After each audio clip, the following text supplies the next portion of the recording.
കുറച്ച് വില്ലന്മാർ ഒരുമിച്ചാൽ അവരെന്തു ചെയ്യും? അവരുടെ വില്ലത്തരം കൊടൂരമായിരിക്കും, അല്ലേ? അങ്ങനെയാണെങ്കിൽ കുറച്ച് വില്ലന്മാർ കോമഡി ചെയ്താൽ എങ്ങനെയിരിക്കും? അതെ, അവരുടെ കോമഡി അതിനേക്കാളും കോമഡിയായിരിക്കും.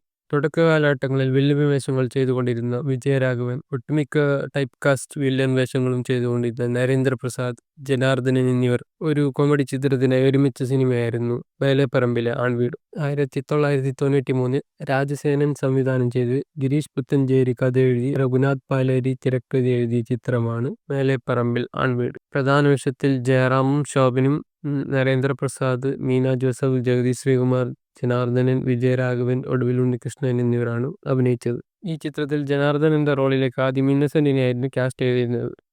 പിന്നെ അദ്ദേഹത്തിന്റെ മറ്റു ചിത്രത്തിന്റെ തിരക്ക് മൂലം ഈ സിനിമയിൽ നിന്നും അദ്ദേഹം ഒഴിവാകുകയായിരുന്നു. അതേപോലെ ആദ്യം ഈ സിനിമ സേലത്തായിരുന്നു ഷൂട്ട് ചെയ്യാൻ തീരുമാനിച്ചിരുന്നത്. പിന്നീടാണ് പൊള്ളാച്ചിയിലേക്ക് ഇത് മാറ്റിയത്. ഇപ്പോഴും സോഷ്യൽ മീഡിയയിൽ ഒരുപാട് മീമുകൾക്ക് കാരണമായ സ്റ്റില്ലുകളൊക്കെ ഈ സിനിമയുടേതാണ്. ഈ കോമഡി സിനിമ നിങ്ങൾ കണ്ടിട്ടുണ്ടെങ്കിൽ താഴെ കമന്റ് ചെയ്യൂ.